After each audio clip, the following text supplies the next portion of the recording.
आज के सेशन में हम लोग जानेंगे यूएफ की सीआईपी, यानी कि सीआईपी को देखा जाए तो इसका होता है full form cleaning in place. Cleaning in place का मतलब होता है कि जो मेम्ब्रेन है यानी कि कोई भी इक्विपमेंट है उसी स्थान पर उसको क्लीन करना, उसको बिना डिसमेंटल किए हुए क्लीन करना, तो उसको बोला जाता है क्लीनिंग इन प्लेस। शॉर्ट में उसको बोलते हैं सीआईपी। यानी कि हम लोग और भी सिस्टम को और भी फिल्टर को हम लोग क्लीन करते हैं, यानी कि जैसे बास्केट फिल्टर है इसको क्लीन करना तो इसको डिसमेंटल करके इसके जो फिल्टर को निकाल के क्लीन किया जाता है। तो ये जो प्रोसीजर है भी क्लीनिंग का, लेकिन इसको हम लोग डिसमेंटल करके कर रहे हैं, ठीक है। तो एक सीआईपी प्रोसीजर में नहीं आता। लेकिन हम लोग जो मेम्ब्रेन होती है इसको हम लोग खोल कर डिसमेंटल करके क्लीन नहीं करते हैं, उसको उसी स्थान पर क्लीन किया जाता है, इसीलिए उसको बोला जाता है सीआईपी यानी कि क्लीनिंग इन प्लेस। हम लोग ऑलरेडी यूएफ के ऊपर इसकी जो वर्किंग और प्रिंसिपल क्या होती है, कैसे यूएफ वर्क करता है, इसकी कितनी साइकिल्स होती हैं, इसके बारे में हम लोग ऑलरेडी डिस्कस कर चुके हैं। अगर आप उस वीडियो को नहीं देखे होंगे तो आप जाके देख लीजिएगा। उस वीडियो का लिंक आपको इस वीडियो के डिस्क्रिप्शन में मिल जाएगा।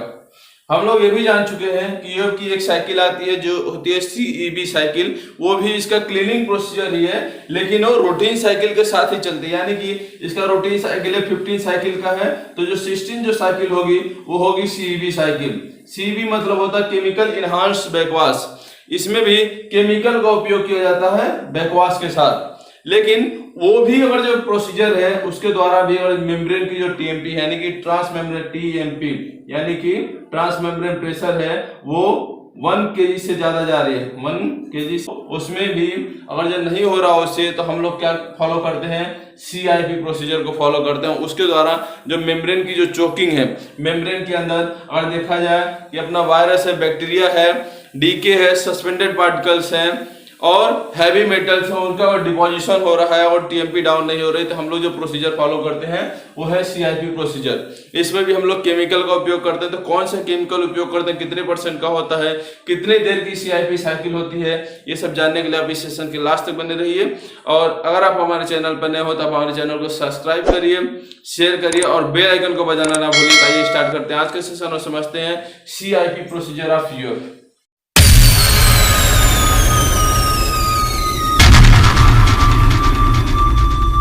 तो समझते हैं सीआईपी प्रोसीजर ऑफ यूएफ को। तो सीआईपी प्रोसीजर को समझने से पहले ये हमको जानना जरूरी है कि यूएफ वर्क कैसे करता है। तो इसके ऊपर मैंने ऑलरेडी वीडियो बनाई है, तो अगर आपको पूरे डिटेल से देखना हो तो आप उस वीडियो को जाकर देखिएगा। मैं इसको भी थोड़ा फास्ट मैनर्स में इसको मैं कंप्लीट करूंगा। तो यूएफ में जो पानी आता है वो आता है जो प्री ट्रीटमेंट होकर, यानी कि वो फिल्टर से ट्रीट होके आएगा। वो फिल्टर हो सकता है, फिल्टर से ट्रीट होके आएगा, वो फिल्टर हो सकता है आपका पीएसएफ, एसीएफ, और भी फिल्टर होते हैं जैसे एमजीएफ हो गया, या हो सकता है आपका ईटीपी का आउटलेट हो गया, वो अगर जो शॉर्पनर से ट्रीट होके अपने इधर आता है यूएफ के अंदर। इसमें एक जो बास्केट हम लोग फिल्टर लगाते हैं, बास्केट फिल्टर लगाते हैं, इसकी जो माइक्रोन साइज होती है ये आपकी हो सकती है 50 to 100 माइक्रोन साइज इसकी हो सकती है। तो ये तो हम लोग श्योर हैं कि अगर आपका मान लीजिए बास्केट फिल्टर है वो अगर 50 माइक्रोन का है, तो इससे जो पार्टिकल या जो भी मटेरियल जो पास करेगा वो अगर 50 माइक्रोन से और ज्यादा का है तो इसको ट्रैप करेगा, और 50 माइक्रोन से अगर कम है तो यहाँ पर क्या करेगा, इसको पास करने देगा। तो यहाँ जो भी मटेरियल आएगा उसमें जो अगर इम्प्योरिटी रहेगी तो 50 माइक्रोन से कम की रहेगी, ये तो हम लोग श्योर है। यहां से जो भी वाटर जाता है तो मेम्ब्रेन के अंदर जाता है। तो मेम्ब्रेन में और जो फिल्ट्रेशन प्रोसीजर देखा जाए तो 2 तरह से होती है। एक तो आउट टू इन होती है, यानी कि बाहर से इसमें वाटर जाएगा और अंदर से फिल्टर में निकलेगा।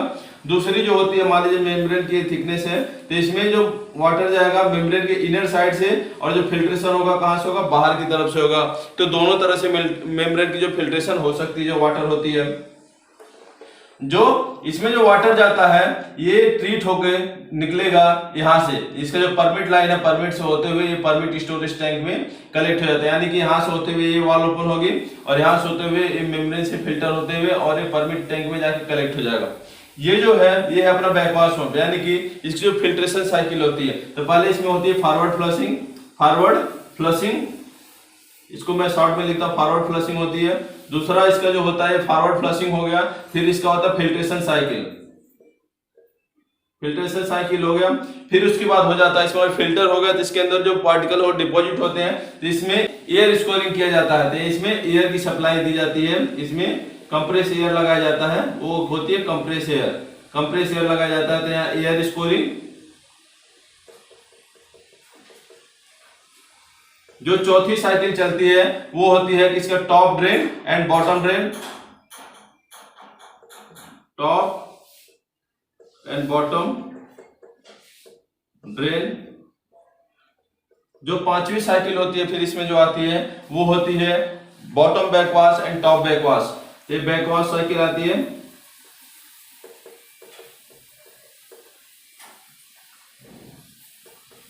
फिर इसकी जो छठवीं साइकिल आती है वो आती है बैकवर्ड फ्लशिंग, इसमें बैकवर्ड फ्लशिंग आती है।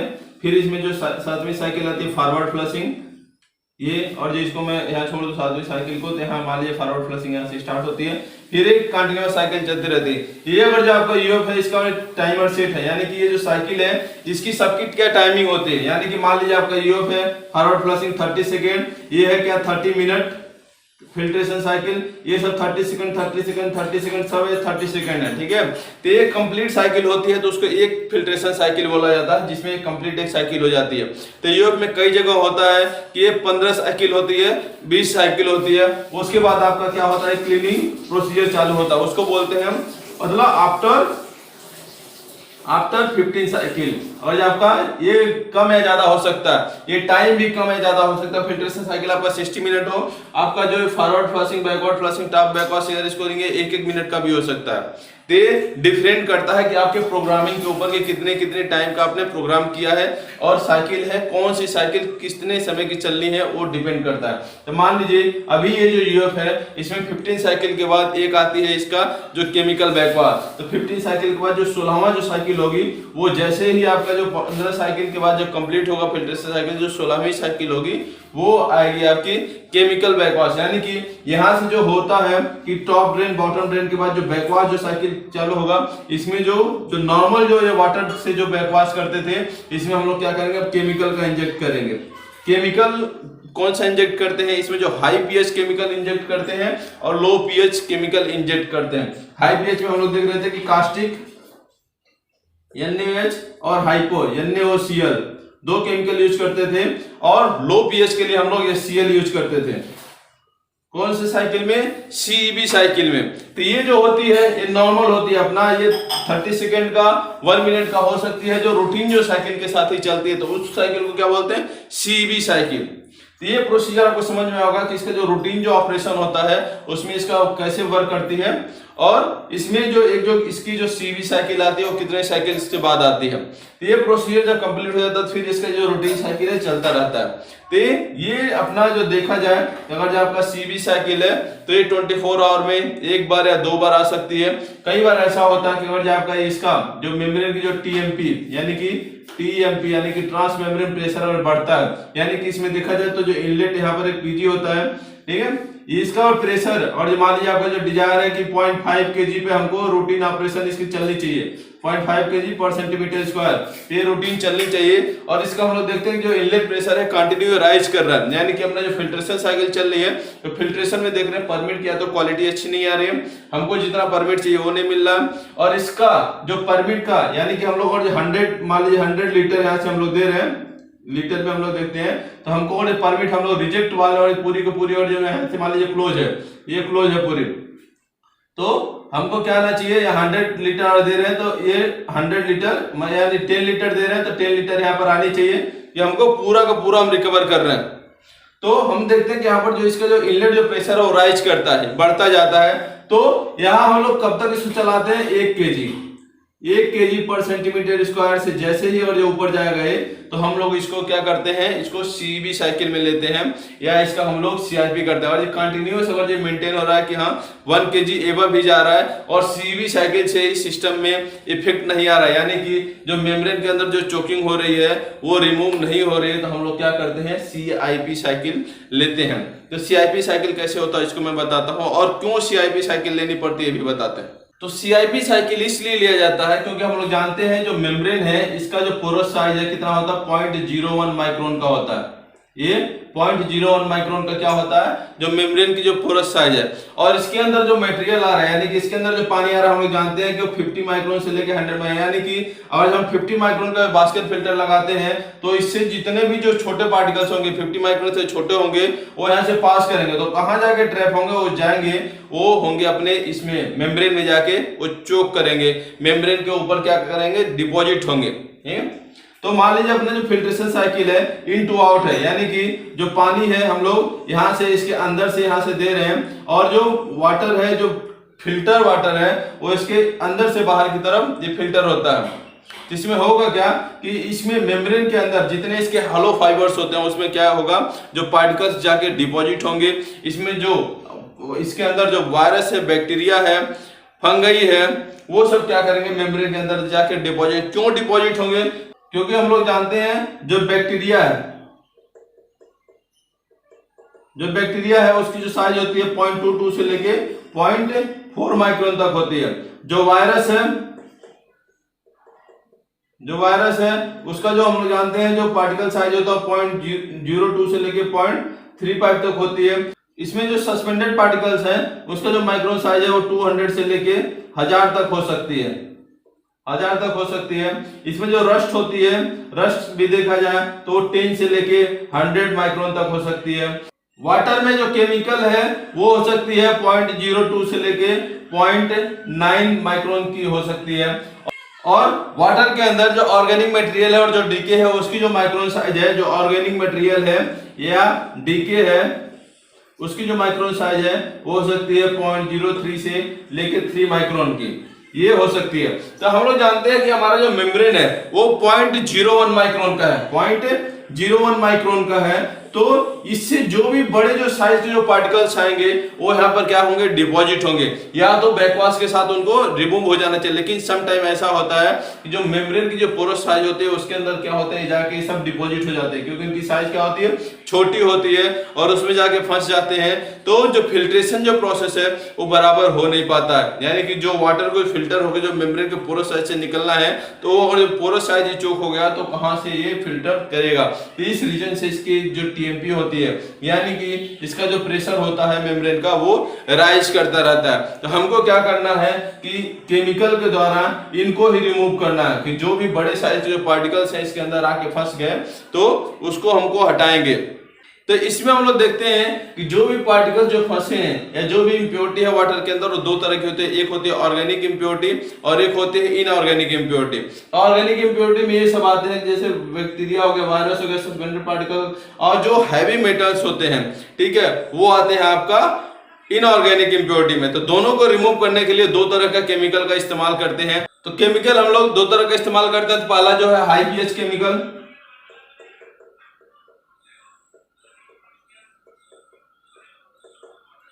और दूसरा क्या है, लो पीएच केमिकल।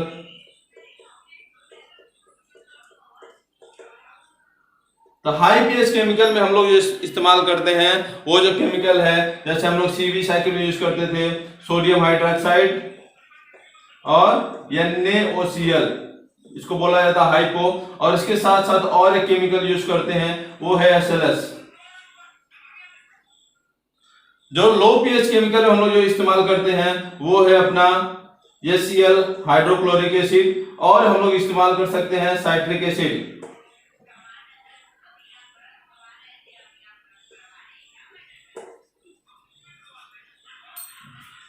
जो हाई पीएच केमिकल होता है इसके द्वारा इसके अंदर जो वायरस है, बैक्टीरिया है, सस्पेंडेड पार्टिकल्स हैं, अगर जो ऑर्गेनिक फॉर्म में है तो इसके द्वारा रिमूव हो जाएंगे। और इनऑर्गेनिक जैसे हैवी मेटल्स है वो सब है, अगर इसके अंदर डिपॉजिट हो रहे हैं तो वो लो पीएच केमिकल के द्वारा रिमूव होते हैं। तो पहले हम लोग जो प्रोसीजर जो फॉलो करेंगे, हाई केमिकल जो CIP है उसको फॉलो करेंगे। तो अब देखते हैं कि जो CIP होती कैसे है, कैसे चालू होती है।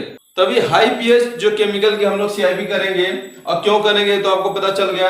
तो इसमें देखिए हम जो रूटीन जो बैकवाश कर रहे थे तो उसमें क्या हम जो बैकवाश पंप चलाते हैं और यहाँ से वाटर जाता है, और यहाँ से इसके जो जैसे इसका जो फिल्ट्रेशन होगा जस्ट अपोजिट, यानी कि आउटर से वाटर जाएगा और इसके इनर साइड से होते हुए जितने इसकी जो इम्प्योरिटी है उसको लेके बाहर यहाँ से ड्रेन में आ जाता है। इसको क्या है, ये ड्रेन पॉइंट है, ड्रेन में आ जाएगा। यहाँ से बैकवाश पंप चलेगा और यहाँ से होते हुए ये आएगा। तो फर्स्ट होता है अपना बॉटम ड्रेन और जो सेकंड होता है टॉप ड्रेन। तो यहाँ से ये टॉप ड्रेन से आएगा तो यहाँ से होते हुए यहाँ से निकल जाएगा। ये वाला ऑपरेट होगा टॉप ड्रेन में, बॉटम ड्रेन में ये वाला ऑपरेट होगी। लेकिन हमको क्या करना है सीआईपी, तो सीआईपी में क्या करते हैं, फर्स्ट हम लोग बनाएंगे इसके अंदर केमिकल। और हमको हाई पीएच केमिकल बनाना है तो इसमें हम लोग क्या ऐड करेंगे, कास्टिक ऐड करेंगे और यूज करेंगे इसमें हम लोग NaOCl और इसमें हम लोग थोड़ा सा डाल देते हैं ये स्लश। ये हमारा सोल्यूशन तैयार होगा। ये जो सोल्यूशन होता है ये 2% तक का हो सकता है। इसके जो सोल्यूशन का जो स्ट्रेंथ देखा जाए तो 2% तक का ये सोल्यूशन हो गया। और इसमें पीएच देखा जाए तो पीएच इसमें लगभग 12 पीएच के आसपास ये सोल्यूशन का पीएच रहता है।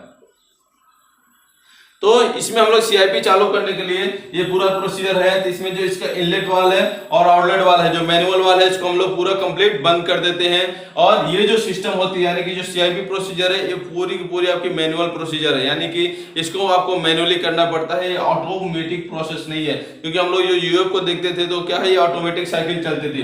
लेकिन जो हम लोग जो सीआईपी करते हैं ये मैनुअली आपको करना पड़ता है। तो इसमें हम लोग जो साइकिल लेंगे अभी जो लेंगे कि 30 मिनट इसमें क्या करेंगे, 30 मिनट हम लोग क्या करेंगे इसमें रिसर्कुलेशन करेंगे और 30 मिनट हम लोग क्या करेंगे इसमें सोकिंग देंगे।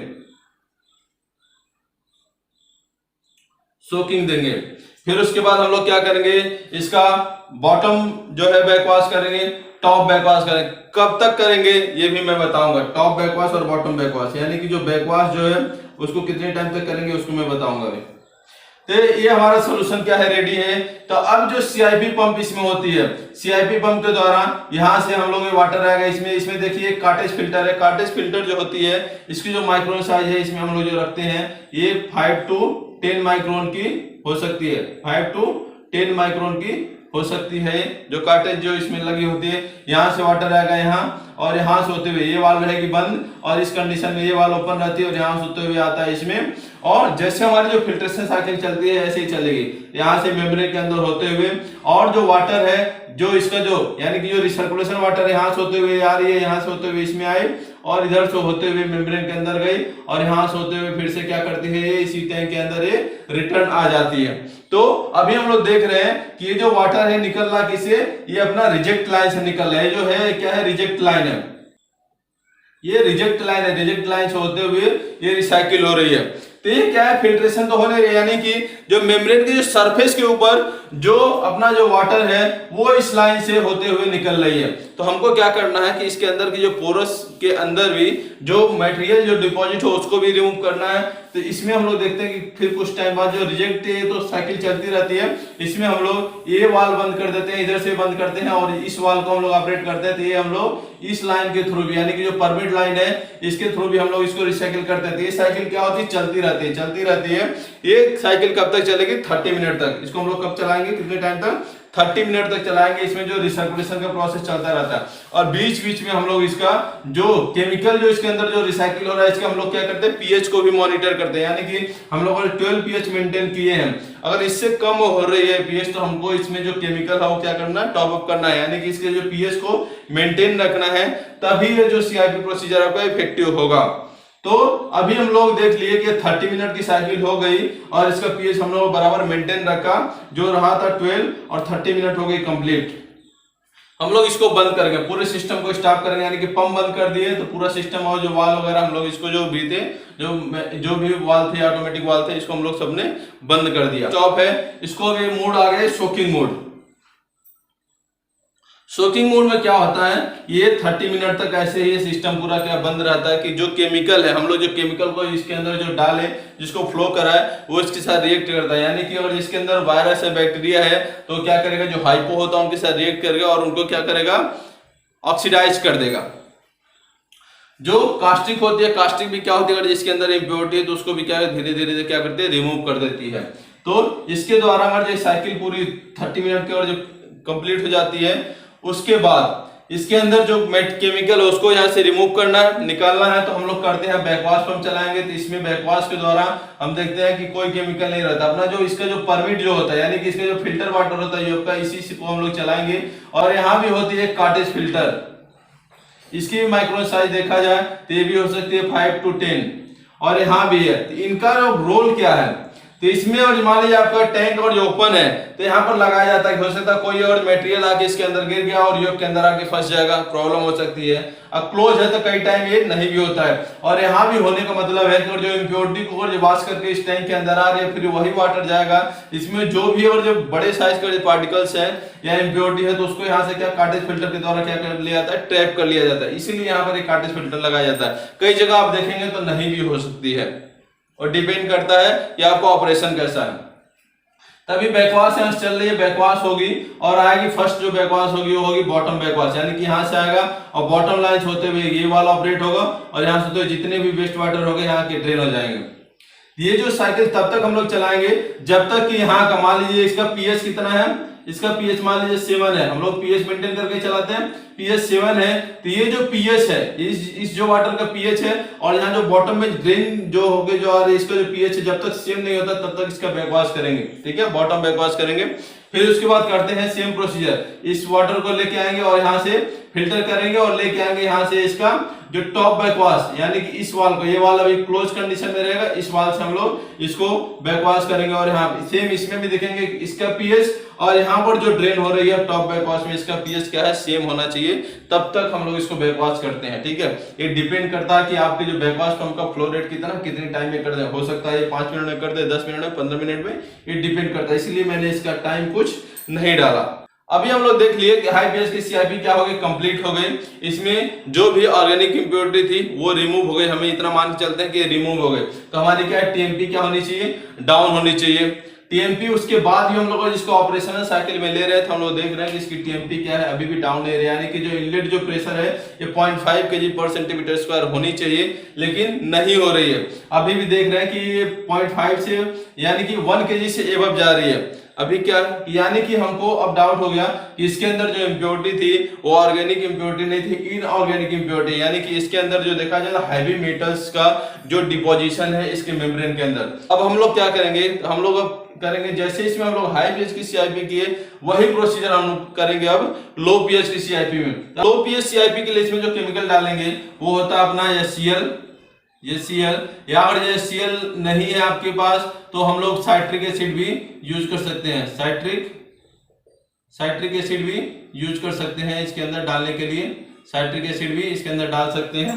तो इसकी जो सीआईपी की प्रोसीजर है ये भी सेम रहेगी, इसमें भी हम लोग केमिकल बना देंगे और जो इसका जो पीएच होता है वो पीएच रहेगा आपका 1 to 4 हो सकता है, 1 to 4 पीएच होगा, लो पीएच रहेगा। और इसमें जो केमिकल का जो परसेंटेज रहेगा 2% का ही बनाते हैं।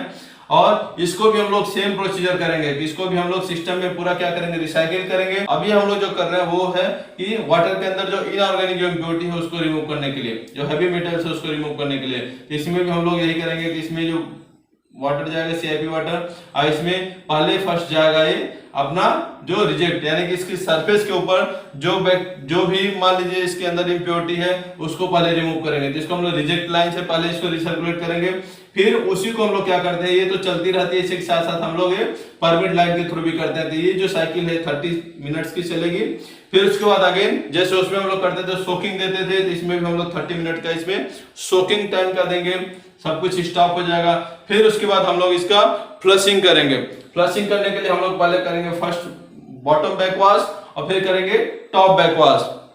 बॉटम बैकवाश में क्या करेंगे हम लोग, इसका पीएच 7 है तो यहाँ का पीएच अभी क्या है, इनिशियली क्या होगा, लो पीएच होगा, तब तक हम लोग इसका बैकवाश करेंगे जब तक 7 पीएच यहाँ है और यहाँ भी 7 पीएच के पैरेलल नहीं आ जाता है, तब तक हम लोग बॉटम बैकवाश करेंगे। बॉटम बैकवाश करने के लिए यहाँ से बैकवाश पंप चलेगा और इस लाइन से होते हुए आएगा और यहाँ से होते हुए जो वाटर है ये रिजेक्ट होके अपना निकल जाएगा, ड्रेन में आ जाएगा। फिर उसके बाद हम लोग करेंगे टॉप बैकवाश। टॉप बैकवाश में आएगा यहाँ से होते हुए और ये टॉप लाइन से होते हुए ये ड्रेन डाउन में आ जाएगा। तो ये कितने टाइम तक करना है आपको पता चल गया। ये होती है अपनी जो सीआईपी का प्रोसीजर, यानी कि जो हाई पीएच सीआईपी है और लो पीएच सीआईपी है, दोनों में क्या क्या रिमूव हुआ है हम लोग देख लिए। हम लोग हाई पीएच में एक केमिकल डाल रहे थे एसएलएस है एक केमिकल है, यानी कि सर्फेक्टेंट है। जैसे हम लोग घर में क्या कपड़े धुलने के लिए सर्फ का इस्तेमाल करते हैं, डिटर्जेंट का इस्तेमाल करते हैं, तो ऐसे होते हैं। सोडियम लाल सल्फेट है वो है एक डिटर्जेंट है या सर्फेक्टेंट समझ लीजिए उसको। इसके द्वारा जो ऐसे जो सस्पेंडेड जो इम्प्योरिटी है जो होती है, जिसको क्या करते हैं, और जो उसमें सर्फेक्टेंट डाल दिया जाए तो हो सकता है उसको जल्दी ही वो रिमूव कर दे। तो हम लोग थोड़े क्वांटिटी में, अगर मान लीजिए आपका 10 kl का टैंक है तो उसमें आधे से 1 kg तक इसमें हम लोग सर्फेक्टेंट ऐड कर देते हैं। कई जगह नहीं भी इस्तेमाल किया जाता है, तो डिपेंड करता है कि आपके ऑपरेशंस के ऊपर कि आपको कौन सा केमिकल सेलेक्ट करना है। तो ये हो गई सीआईपी प्रोसीजर। इतना सीआईपी कंप्लीट होने के बाद अब हम लोग इसको लाइन अप करेंगे और अपनी जो नॉर्मल जो प्रोसीजर जो होती है, यानी कि forward flushing, backward flushing, filtration cycle और एयर स्कोरिंग, टॉप बैकवाश, बॉटम बैकवाश और रिवर्स फ्लशिंग, फिर फॉरवर्ड फ्लशिंग, ये जो प्रोसीजर है कंटिन्यू चलती रहेगी। और इतना होने के बाद यानी कि आपका हाई पीएच और लो पीएच अगर सीआईपी कंप्लीट हो गई तो आपकी जो टीएमपी है वो लेस देन 1 आ ही जाएगी, अगर आपने सही से प्रोसीजर को फॉलो किया है। तो आशा करते हैं कि आपको आज का सेशन पूरी तरह से समझ में आया होगा कि यूएफ की सीआईपी में कौन कौन सा केमिकल इस्तेमाल करते हैं, कितने % का करते हैं, और इसमें जो कौन कौन से स्टेप लेते हैं और किस लिए लेते हैं, और कौन कौन सी साइकिल होती है और कितने कितने समय का ले सकते हैं। ये जो साइकिल है 30 मिनट का, एक कई जगह 1 घंटे का भी ले सकते हैं, या हो सकता है 1 घंटा आप रिसर्कुलेशन करो, 30 मिनट का सोकिंग दो, या हो सकता है 30 मिनट आप रिसर्कुलेशन करो, 15 मिनट सोकिंग दो। वो आपके जो ऑपरेशन साइकिल यानी कि आपके जो प्लांट के ऊपर लोड कितना है इसके ऊपर डिपेंड करता है कि आप कितने मिनट का अप्स और डाउन लेके इसको आप कर सकते हो। फिर उसके बाद इसको आप रूटीन प्रोसीजर में फॉलो कर सकते हो। तो अगले जो वीडियो आएगी उसमें हम बताएंगे जो मेम्ब्रेन की टीएमपी यानी कि जो ट्रांस मेम्ब्रेन जो प्रेशर होता है उसको कैसे काउंट करते हैं और कितनी होनी चाहिए। तो आज के लिए बस इतना ही, धन्यवाद। अगर आप हमारे चैनल पर नए हो, अगर ऑन डिस्कशन हो तो आप हमारे चैनल को सब्सक्राइब करिए और बेल आइकन को बजाना ना भूलिए, क्योंकि जैसे ही कोई नई वीडियो आएगी, कोई नया अपडेट आएगा तो सबसे पहले आपके पास उसका नोटिफिकेशन चला जाएगा। धन्यवाद दोस्तों।